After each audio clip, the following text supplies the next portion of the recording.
బగ బగ బగ Monday నిప్పుల దండై కదిలిండే మా అన్న రేవంతు తన తన తన తన దరువుల మోతల కదిలొస్తుండమ్మో అన్న ఎనుముల రేవంతు ఓ కాంగ్రెస్ మరి పామ్ ఆయిల్ కూడా ఫ్యాక్టరీ ప్లేస్ దొరుకుతలేదు. ఎందుకంటే నిర్మలకు మనకు మధ్యలో ఉండాలి. వాడికి మినిమం 15 నుంచి 20,000 ఎకరాలు ఉండాలి. అది కూడా మనం కొద్దిగా పెట్టుకుంటే నాకు తెలిసినంత మట్టుకు 6-7-8 సంవత్సరాలు ఒక దిగుబడి వచ్చినక్కడ 10-12 కూడా వచ్చే అవకాశం ఉంది. ఎకరాలు పసుపుకు 2 లక్షల పంట వస్తుందా? ఇది కూడా 2 లక్షలు వస్తాయి. మాట్లాడుతున్న ఎందుకంటే మీరు కష్టపడతారు, చేసే విధానాలు ఉన్నాయి కాబట్టి దానికి ఎన్ని నీళ్ళు కావాలో దీనికి అన్ని నీళ్ళే కావాలి. ఇప్పుడు 1 ఎకరము ఒక 2 ఇంచులు బోరుంటే ఎండాకాలం కూడా 3 ఎకరాలకు సరిపోయేంత నీళ్ళు సరిపోతాయి. ఇవన్నీ చూస్తూ ఉన్నాం. ఎక్కడ ఏది సూట్ అవుతుందో ఆఫీసర్లకు చెప్పి నేను అడుగుతూ ఉన్నాను. బోధన అనుకుంటున్నా ఒక 30-40 ఎకరాల గవర్నమెంట్ ల్యాండ్లో పందిరేసి కూరగాయలు పండించమని ఇక్కడికి వచ్చిన ఆఫీసర్లతో. ఎందుకు ఒక అవగాహన కావాలి. నేను ఛాలెంజ్ ఏం చెప్తున్నా, బీరకాయలు, దొండకాయలు, ఈ సొరకాయలు ఇంత ఉంటుంది. ఇవన్నీ 10 టన్నులు వస్తాయి. 20 రూపాయల కమ్మినా ఇంత 2 లక్షల పంట. మనకు ఒకటి ఏమైందో ఏమని డౌట్ ఉన్నాయి. ఆ డౌట్ క్లియర్ చేయాలని నాకున్నాను. తప్పనిసరిగా అవి కూడా క్లియర్ చేస్తా. మీ ఆర్మూరులోకి చెప్పేంత గొప్పని కాదు, కానీ మీరు వ్యవసాయం అన్నీ చేస్తారు, కష్టపడతారు, అన్నీ తెలుసు కాబట్టి తప్పనిసరిగా మళ్ళీ సింగిల్ విండో చైర్మన్ కూడా ఒక్క నిమిషం సింగిల్ విండో చైర్మన్ అని ఎలక్షన్లు పెట్టొద్దని మేము రిక్వెస్ట్ చేశాం. కొందరు ఎప్పుడో ఎక్కడో తప్పు చేస్తే మా అందరి మీద రుద్దొద్దని చెప్పారు. మీకు కూడా బహుశా ఇది ఇచ్చినక్కడ మేము ఆర్డర్ ఇస్తే అందరూ కూర్చోండి, 1-2 సెలెక్ట్ చేయండి. బహుశా కట్టుకొని ఇంకా ఏరియాలో 8-10 కోట్లు పెట్టినవి ఉన్నాయి. అవి ఎలక్షన్ పెడతారో లేదో, కానీ వసూలు అయితే మనం ఎవడైతే నీవు పెట్టిందో మెల్లగా ఇది కాగానే వాళ్ళు ఎప్పటి కూడా మనం చెప్పాం. తప్పనిసరిగా చైర్మన్లు వస్తాయి, ఇవన్నీ తప్పనిసరిగా వస్తాయి. కాబట్టి మీరందరూ ధైర్యంగా, కాంగ్రెస్ అంటే అంత ముసలోళ్ళు ఎదురోళ్ళం అయినాం. ఆ పోరాళ్ళ నానీయం, మనం పని చేయం. ఇది బాధ కాంగ్రెస్లో. తోడు నానియరా బాబు, పోరాళ్ళ నానియదు. మీ పెద్దరిగా మీకుంటాయి, వాళ్ళంతా ఇట్లా ఉద్రేకాలు ఉంటాయి. మొన్న ఢిల్లీలో ఎట్లా కొట్లాడుతున్నారు, ఆడపిల్లల కాడికి ప్రాణాలకు తగ్గించి అట్లుండాలి. ఉంటే వాళ్ళందరూ భయపడతారు. ఇప్పుడు మీ డాక్టర్లకు ఏదో ఊకలేని హాస్పిటల్ పోయి వేరే ప్రైవేట్ పంపకండి, డెలివరీస్ కేసులు అయినంత మటుకు మన దగ్గర ఏంటి డెలివరీ కావాలి, కానీ సీజరింగ్ చేయకుండా చేస్తే కొందరు అంబులెన్స్ వాళ్ళు, కొందరు ఆడ ఈడ ఊళ్ళో ప్రైవేట్ డాక్టర్స్ ఉన్నారు. ఇళ్ళకు అచ్చ ఉంటుంది, ఇళ్ళకు మంచిగా ఉంటుందని 30% వస్తున్నారు. ఆన్లైన్ కూడా చూడమని చెప్పినా నేను పోలీసు వాళ్ళకి తిన్నాను.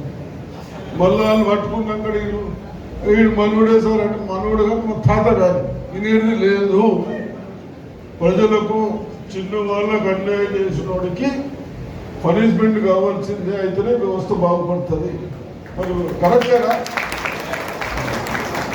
అని నేను అనుకున్నా, అదన్నీ చెప్పినా. కాదు సార్ పోలీసారు అంటే అది లేదని చెప్పేస్తాను. సరే, ఏదేమైనా మంచి మీటింగ్ పెట్టిండ్రు. మరి Balkonda constituency, Armoor constituency, rural constituency, Nizamabad constituency, Bodhan constituency ఇన్ఛార్జ్కు అందరికీ అభినందన తెలుపుతా ఉన్నాను. జై హింద్, జై కాంగ్రెస్. కన్నపల్లి పంప్ హౌస్ లో 5 మీటర్ల వాటర్ ఉంటే కానీ పంపు నడవది. అన్నారంలో 10 మీటర్ల వాటర్ ఉంటే కానీ పంపు నడవది. సుందిలలో కూడా 8.5 మీటర్ల వాటర్ ఉంటే కానీ పంపు నడవది. ఆ లెవెల్లో పెట్టారు. మరి ఇవాళ ఇవన్నీ నింపాలంటే డ్యామ్ సేఫ్టీ అథారిటీ వాళ్ళు పర్మిషన్ ఇస్తలేరు. నీళ్ళు కిందికి పోతా ఉన్నాయి. ఇవాళ ఎవరైతే మాట్లాడుతున్నారో వాళ్ళే దోషులు. మీరు ప్రజలకు చెప్పాలా. ఇవాళ ఆర్మూర్ ప్రాంతంలో కానీ, పాల్కొండ ప్రాంతంలో కానీ, నిజామాబాద్ రూరల్ ప్రాంతంలో కరువు ఉన్నదంటే అది కాళేశ్వరం కట్టకపోవడం వల్లే, కట్టిన కాళేశ్వరం కూలిపోవడం వల్లే. అదేవిధంగా వైఎస్ రాజశేఖర రెడ్డి గారు ఏదైతే ప్రారంభించారో తమ్మిడి ఎట్టిలో మన అక్కడ ప్రాజెక్టు కట్టుండే ఇవాళ కరువు ఉండేది కాదు మనకు. కాబట్టి దోషులు వాళ్ళు, తప్పు చేసింది వాళ్ళు, తప్పుడు జాగ్రత్త ప్రాజెక్టు కట్టింది వాళ్ళు, కట్టిన ప్రాజెక్టు కూలేటట్టు చేసింది వాళ్ళు. ఇవాళ వాళ్ళు కరువు గురించి మాట్లాడుతున్నారంటే ఒక స్త్రీలో ఎంత దిగజారి మాట్లాడుతున్నారంటే పారే నీళ్ళకి వెళ్ళి పంపులు పెట్టచ్చు అంటాడు. మరి పారే నీళ్ళకి వెళ్ళి పంపులు పెడితే తలకాకరమైంది. ఎందుకు కట్టినావు డ్యాములు, ప్రాజెక్టులు ఎందుకు కట్టినట్టు, బ్యారేజ్ ఎందుకు కట్టినట్టు అంటే ఎవరిని మోసం చేస్తారు వీళ్ళు. ఇవాళ బావా బామ్మతులు మొత్తం ఇక పబ్లిక్లో మీ మెంటల్ అయినట్టు పిచ్చింది తిరుగుతా ఉన్నాడు. ఆయనేమో అక్కడ ఫామ్ హౌస్లో కూర్చున్నాడు. వీళ్ళు ఇద్దరిని పంపించి నోటికి వచ్చింది బాగుతా ఉన్నారు. కాబట్టి మనము మన ముఖ్యమంత్రి గారు చేస్తున్నటువంటి పోరాటం ఏదైతే ఉందో దానికి సపోర్ట్ కూడా ఇవ్వాల్సిన అవసరం ఉంది. గ్రామాన్ని మీరు చర్చ పెట్టండి. ఎందుకు కాళేశ్వరం కూలిపోయింది, ఇవాళ ఎందుకు కరువు వస్తూ ఉన్నది, మరి ఎందుకు కమ్యూనిటీ దగ్గర కట్టలేదు, ఇలా ఎందుకు ధరలు పెరిగినాయి, ఇలా ఎందుకు నిరుద్యోగం పెరిగింది, మరి ఎందుకు అప్పు పెరిగింది రాష్ట్రంలో అని చెప్పి మీరు మాట్లాడాల్సిన అవసరం ఉంది.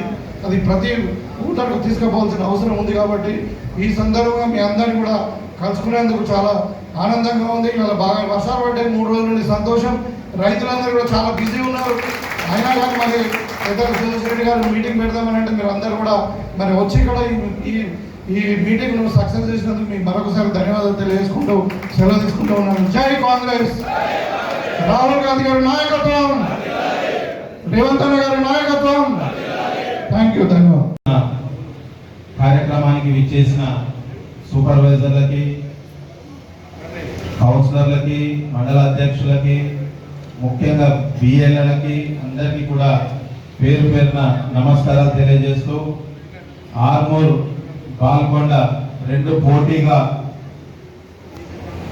తొందరగా కంప్లీట్ చేసి 100% సాధించిందని చెప్పి కూడా ఈ సందర్భంగా తెలియజేస్తున్నాం. ముఖ్యంగా ఆర్మూర్ బిఎల్ఏలకు అందరికీ పేరు పేరున ధన్యవాదాలు. ఎందుకంటే దీంట్లో పట్టణ ఓటర్లు ఉంటారు, మీకు పాల్గొండ ఏంటంటే రూరల్ ఉంటారు కనుక కొంత తొందరగా అయిపోయే ఛాన్సెస్ ఉంటాయి. మాకు పట్టణం ఉంది కనుక అయినా సరే మా సూపర్వైజర్లు కానీ, ముఖ్యంగా మా వెంకటరామన్న, మాకు ఇన్ఛార్జిగా ఇచ్చేసిన కేశవేనన్న అందరం కూడా రోజుగా మాట్లాడుకుంటూ పట్టణంలో కూడా అన్ని క్లియర్ చేయడం జరిగింది.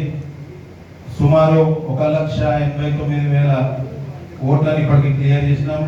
25,800 ఓట్ల వరకు దాంట్లో డబల్ ఓట్లు, చనిపోయిన వారు, షిఫ్టింగ్ వాళ్ళు ఉన్నారు. షిఫ్టింగ్ వాళ్ళు అధికంగా ఉన్నారు. ఎందుకంటే గ్రామాల నుంచి చాలా వరకు నాయకులకి కానీ, గ్రామస్తులకు కానీ ఒకటి గ్రామాలలో ఉంటుంది, ఒకటి ఆర్మూర్ పట్టణంలో ఉంటుంది. వాళ్ళందరూ కూడా గ్రామాలలో పెట్టుకున్నారు. పట్టణం నుంచి కూడా అందరూ కూడా తీసేయడం జరిగింది కనుక 25,330 ఓట్ల వరకు డబల్ ఓట్లు ఇవన్నీ ఉన్నాయి కనుక అవన్నీ కూడా తీసేసి 100% మనం 2 రోజుల క్రితమే కంప్లీట్ చేయడం జరిగింది. ఏ పార్టీ ప్రోగ్రామ్ అయినా, ఎటువంటి కార్యక్రమం అయినా ఆర్మూర్ నియోజకవర్గం నుంచి మా నాయకులు కానీ, బిఎల్ఏ కానీ, కొత్తగా ఎన్నికైనటువంటి మండలాధ్యక్షులు కానీ, గ్రామాలలో ఆల్రెడీ గ్రామాధ్యక్షులు కూడా మెజారిటీ గ్రామాలలో ఆల్రెడీ నియమించడం జరిగింది. వారికి కూడా అందరికీ కూడా సమన్వయం చేసుకొని ఇంకా ఏమన్నా డౌట్స్ ఉంటే అవి కూడా ఒకసారి రీచెక్ చేసుకోవాల్సిందిగా కోరుతున్నాను. ఎందుకంటే ప్రతి ఓటు కూడా ఇంపార్టెంట్. ప్రతి ఓటుని కూడా మనము ప్లేస్ చేసుకోవాల్సిన అవసరం ఉంది.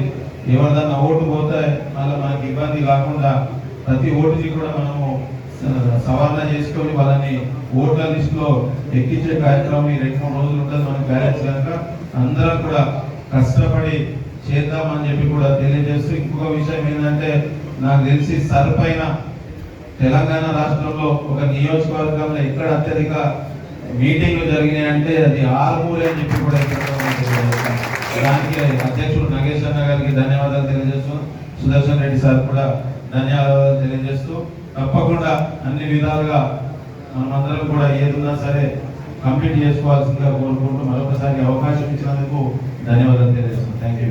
కాబట్టి తొందర చేయాల్సిందే మీకు కోరుతున్నారు. సరే, మీకు 74 అంటే మా దగ్గర ఉన్న 75% ఉంది.